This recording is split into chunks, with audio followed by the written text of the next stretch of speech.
ये क्या तरीका है भाई? ये मैं तो कह रहा हूँ कि वो मैंने प्रपोजल रखा है, मैंने अपने घर में ही पूछ लिया है। मैं उनसे निकाह इस्लाम रीति रिवाज के अनुसार, जैसे इस्लाम के रीति रिवाज होते हैं उसके अनुसार मैं उनसे निकाह करने के लिए तैयार हूँ। वो हक मेहर की रस्म अगर रस्म अदा करने के लिए मुझसे कहें 50 बीघे जमीन, 55 बीघे जमीन, 60 बीघे जमीन, 70 बीघे जमीन, तो मैं इतनी जमीन के कागज भी हक मेहर में रखूंगा। 100 बीघे जमीन कहेंगे तो मैं उसकी व्यवस्था करूंगा। मैं आपको बता देना चाहता हूँ, मैं धमकियों से डरने वाला इंसान नहीं हूँ। अकबरुद्दीन ओवैसी साहब जो हैदराबाद के हैं, वो कहते हैं 15 मिनट को पुलिस हटा लीजिए। क्या कर लेंगे 15 मिनट को पुलिस हटा लीजिए? तो मेरे 2 बेटे हैं, लेकिन मैंने सुना मुसलमानों में 7 शादियों का रिवाज है। और फिर मैं कहना चाहता हूं, अगर यही शब्द अगर कोई दूसरा व्यक्ति बोल देता, या खास तौर से जो हिंदू और मुसलमान की बात करने वाले लोग हैं, ये भारतीय जनता पार्टी के लोग, अगर कोई मुस्लिम समाज का व्यक्ति ये शब्द किसी सांसद के लिए बोल देता भारतीय जनता पार्टी की, और खास तौर से महिला के लिए, क्या अभी तक उसकी गिरफ्तारी हो जाती है? नहीं हो जाती। और अब इसके खिलाफ भारतीय जनता पार्टी और योगी सरकार ने कोई कार्रवाई नहीं की, और वो इस तरह की वाहियात हरकतें करता है। यह है भारतीय जनता पार्टी का महिला सशक्तिकरण, यह है बेटी बचाओ बेटी पढ़ाओ। मैं कहना चाहता हूं अब पूरे गुर्जर समाज की तरफ से, इकरा हसन गुर्जर समाज का खून है। वो गुर्जर की बेटी नहीं, मुस्लिम की बेटी नहीं, पूरे भारतवर्ष की बेटी है। और यदि लोकसभा सांसद के साथ इस तरह का व्यवहार किया जाएगा तो आम महिलाओं के साथ क्या होगा।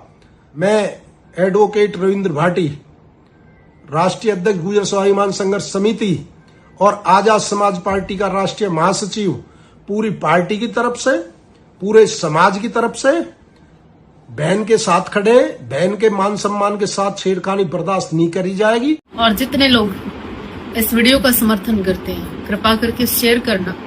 पार्लियामेंट में बैठी हुई एक सांसद, संसद भवन में बैठी हुई एक महिला, और उसकी गरिमा को कोई तार तार कर दे, और देश के बड़े बड़े पदों पर बैठे लोग चुप रहे, तो क्या कहता है देश? किससे चलेगा? संविधान से या फिर बंटवारे से? जवाब देना। मैं साध्वी दीबा ठाकुर। देखिए, कह रहा ना कि माननीय सांसद जो इकरा हसन जी हैं, मैंने उनके आगे प्रपोजल रखा है, एक प्रस्ताव रखा है।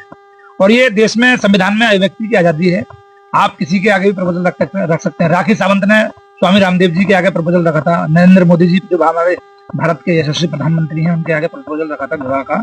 तो इसमें कोई बुराई नहीं है, आप किसी के आगे भी प्रपोजल रख सकते हैं।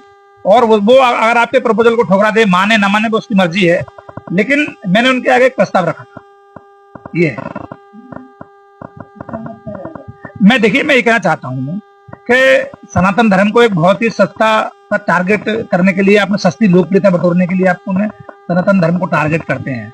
अब आप आजम खान साहब को ले लीजिए, भारत माता को डायन कहते थे, और उन्होंने हमारी बहन बेटी जो हमारी जयप्रदा हैं, हिंदू समाज से हैं, जो पूर्व में सांसद रही हैं रामपुर की, उन्होंने ये कहा था, उन्हें टारगेट करके कि मैं जानता हूं कि ये कैसे रंग की चड्डी पहनती है। और आप जो मरहूम सांसद हैं, शफीकुर रहमान बर्क साहब सांसद थे, वो लोकसभा में खड़े होकर बोलते थे कि मैं वंदे मातरम नहीं बोलूंगा। उनके पोते जो हैं जिया और रहमान बर्क साहब, वो जो संभल में दंगा कराते हैं, हमारे हरिहर मंदिर को लेकर जब जांच टीम गई वहां पर, तब उनके ऊपर पथराव करा दिया। फिर अकबरुद्दीन ओवैसी साहब जो हैदराबाद के हैं, वो कहते हैं 15 मिनट को पुलिस हटा लीजिए। क्या कर लेंगे 15 मिनट को पुलिस हटा लीजिए? तो आप सनातन धर्म को एक सस्ती लोकप्रियता बटोरने के लिए टारगेट करते हैं। अब मैंने जरा सी बात, हम आह भी बढ़ते हैं तो हो जाते हैं बदनाम, और वो कत्ल भी करते हैं तो चर्चा नहीं होता, और उनकी हर शाम गुजरती है दिवाली की तरह। मैंने एक चिराग जलाया तो बुरा मान गए। ये क्या तरीका है भाई? ये मैं तो कह रहा हूँ कि वो मैंने प्रपोजल रखा है, मैंने अपने घर में ही पूछ लिया है। मैं उनसे निकाह इस्लाम रीति रिवाज के अनुसार, जैसे इस्लाम के रीति रिवाज होते हैं उसके अनुसार मैं उनसे निकाह करने के लिए तैयार हूँ। वो हक मेहर की रस्म अदा करने के लिए मुझसे कहें 50 बीघे जमीन, 55 बीघे जमीन, 60 बीघे जमीन, 70 बीघे जमीन, तो मैं इतनी जमीन के कागज भी हक मेहर में रखूंगा। 100 बीघे जमीन कहेंगे तो मैं उसकी व्यवस्था करूंगा, ठीक है।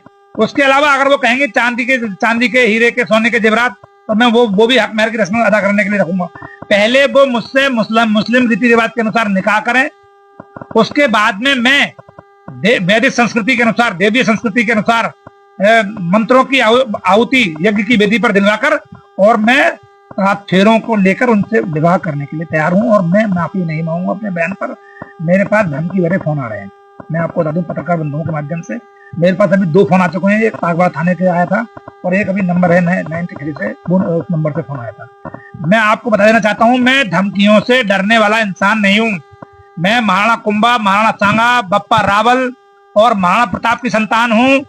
मेरे पूर्वज, मेरे जो आराध्य हैं वो छत्रपति शिवाजी हैं, छत्रपति संभाजी मेरे आराध्य हैं और महारानी पद्मावती मेरी माता हैं। उनका रक्त मेरी रगों में बह रहा है और मैं स्वयं विवेकानंद की पूजा करता हूं, मैं चंद्रशेखर आजाद की पूजा करता हूं, मैं सुभाष चंद्र बोस की पूजा करता हूं, मैं सरदार भगत सिंह की पूजा करता हूं। मैं डरने वालों में से नहीं हूं। धमकियों से मुझे बिल्कुल डराने की कोशिश ना करें। मैं भगवान राम का वंशज हूं। मैं मानधाता, पुररवा, इक्ष्वाकु, नहुष, दिलीप, दशरथ और भगीरथ, राजा सगर और महाराजा हरिश्चंद्र का वंशज हूं। मैं डरने वालों में से नहीं हूं। मैं किसी की धमकियों में नहीं आऊंगा। नहीं, घर वालों के लिए, घर वालों को मेरे बयान से लेना देना नहीं है। वो जानते हैं कि हिंदुत्व की राजनीति करता है और जिद्दी आदमी मानेगा किसी के लिए।